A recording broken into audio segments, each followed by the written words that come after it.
boa noite. Está no ar mais uma edição do programa Direito da Gente, diretamente ao vivo dos estúdios da TV Campos de Minas. Eu sou Leidiane Gouveia e no programa de hoje vamos falar sobre direito previdenciário.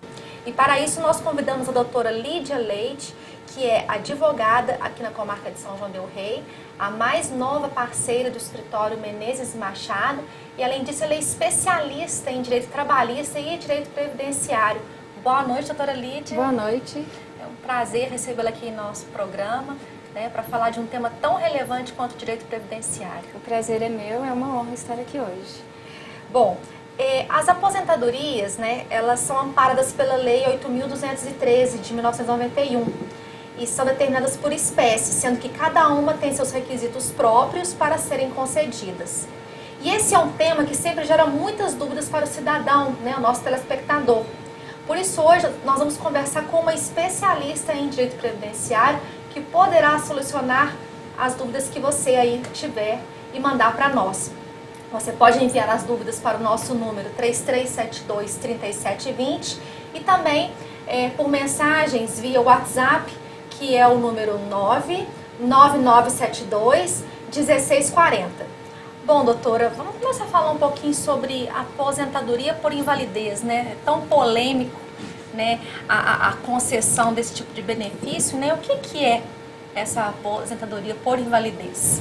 A aposentadoria por invalidez ela é concedida àquela pessoa que está incapacitada para o trabalho de forma permanente ou que não pode ser reabilitada para outra função. Isso de acordo com a avaliação pericial médica do INSS. E essa incapacidade tem que ser permanente, ela não pode trabalhar de forma permanente. Então a pessoa tem que ter alguma doença ou algum defeito físico, é isso? É, alguma doença que não permite que ela trabalhe naquela função. Bom, e como que o cidadão, ele tem que fazer para ele ter, para ele conseguir esse tipo de benefício? Ele vai pleitear o auxílio-doença, que tem os mesmos requisitos que a aposentadoria por invalidez, Enquanto a aposentadoria por invalidez, ela exige uma incapacidade permanente, o auxílio-doença exige uma incapacidade temporária.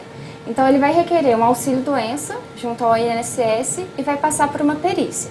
Se a perícia constatar que a incapacidade é permanente, então será indicada a aposentadoria por invalidez. E quais são os requisitos, essas exigências que a senhora menciona para a concessão da aposentadoria por invalidez? Então, além de provar a incapacidade, essa doença que impede a pessoa de trabalhar, é necessário uma carência mínima de 12 meses de contribuição. Então, para quem não sabe, carência é o tempo mínimo exigido de contribuição pela Previdência para gozar dos benefícios por ela dispostos, Então, a aposentadoria por invalidez, ela exige 12 meses de carência de contribuição. Então, além da incapacidade e da carência, também é requisito a doença que deixa a pessoa incapacitada, ela tem que ser posterior às contribuições. Então, não adianta uma pessoa ter uma doença anterior, antiga, e depois começar a contribuir, Nesse caso, se o INSS negar, vai ser por doença pré-existente. Então, a doença ela tem que ser posterior às contribuições. A exceção que se tem é a doença ser anterior, e a incapacidade ser posterior às contribuições, pelo fato da doença ter se agravado. Aí, nesse caso, a aposentadoria por invalidez pode ser concedida. Ah, tá. Então, suponhamos, a pessoa ela é cardíaca, Ela começa a contribuir, mas ela já é cardíaca. E durante o período de contribuição, o problema dela se agrava, Aí, nesse caso, ela tem direito a esse benefício. Tem, se ela comprovar o agravamento da doença, sim. Ah, tá.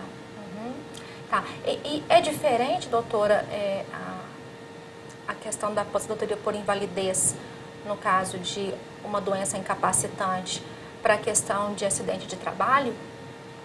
O acidente de trabalho, ele pode gerar uma aposentadoria por invalidez também. E nesse caso, a carência, ela também é de 12 meses? Não, no acidentário não existe essa carência, não. Não?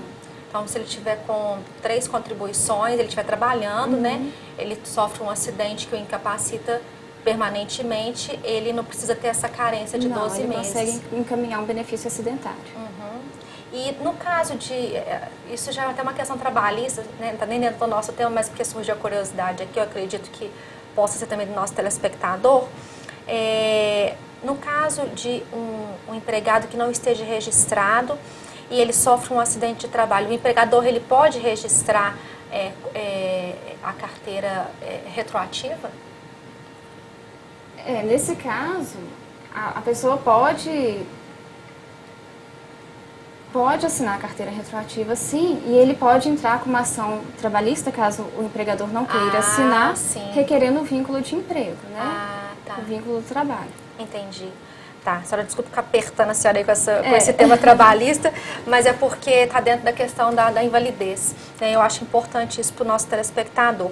E vamos falar um pouquinho, agora a senhora falou de aposentadoria por invalidez, a questão do auxílio-doença. O que é o auxílio-doença? Qual que é a diferença dele em relação à aposentadoria por invalidez? Sim, conforme eu mencionei, o auxílio-doença, ele também deixa a pessoa incapacitada para o trabalho, mas de forma temporária. Então, uma doença que deixa a pessoa, impede a pessoa de trabalhar por algum período, cessada essa doença, esse motivo, ela cessa o benefício também.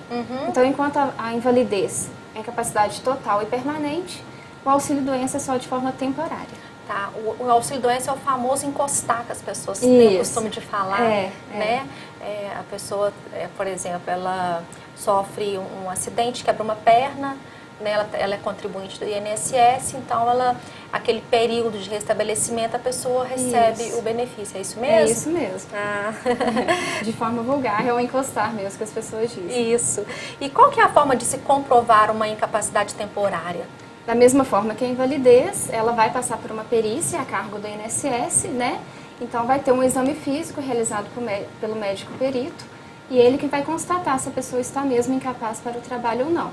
Então, por isso que é importante, a gente sempre diz, para as pessoas apresentarem atestados e exames para comprovar que realmente ela tem aquela doença e que ela não pode trabalhar.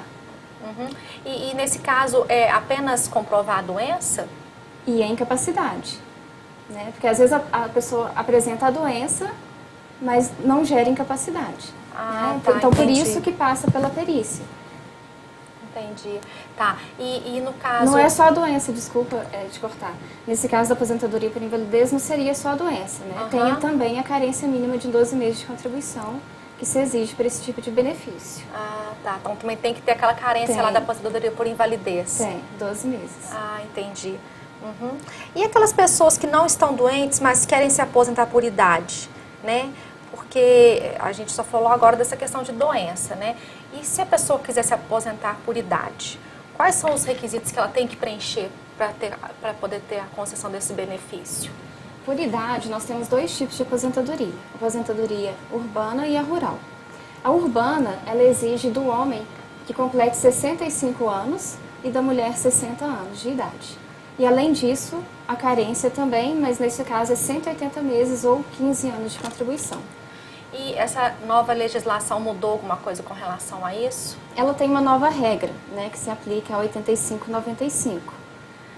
Só que isso a gente vai falar no próximo bloco, né, porque é um tema mais aprofundado, né, e nesse caso, esses 15 anos de contribuição têm que ser ininterruptos ou a pessoa pode ter trabalhado lá atrás, na vida dela, 5 anos e no final voltar a contribuir o restante do tempo? Esse tempo que ela trabalhou anteriormente é contado? É contado, pode ser ininterrupto. É contado também? É contado. Tá. E no caso de questão, vamos falar um pouquinho sobre contagem de tempo para aposentar, aquele empregado, aquele cidadão que quer se aposentar, mas ele não tem mais os comprovantes de contribuição porque a empresa já não existe mais. Nesse caso, o INSS, como que a pessoa tem que fazer? Eu já vi casos assim de pessoas chegarem para aposentar e não está constando no sistema do INSS aquela contribuição e está lá na carteira dele a carteira assinada, né? Então, se foi assinada, teve a contribuição do INSS. Nesse caso, ele tendo a carteira comprovando, esse tempo é contado? Ele deve levar a carteira até o INSS, nesse caso vai haver um acerto de recolhimento, né? O INSS vai fazer esse acerto caso não conste nos dados, né? No CNIS dele. Ah, entendi. Então, ó, o empregado, nesse caso, o segurado, ele não é prejudicado por essa ilegalidade da empresa que não recolheu as contribuições previdenciárias. Ele leva a carteira e vai comprovar que teve o vínculo. Aham. Né? Nesse caso, ele não é prejudicado. Ah, sim, muito bem. Tudo bem, doutora. Nós vamos agora para um breve intervalo e você aí de casa pode mandar sua pergunta para nós. O nosso telefone é o 3372-3720 e nós temos também o celular que recebe mensagens, que é o 99972-1640. Não saia daí, nós voltamos já já.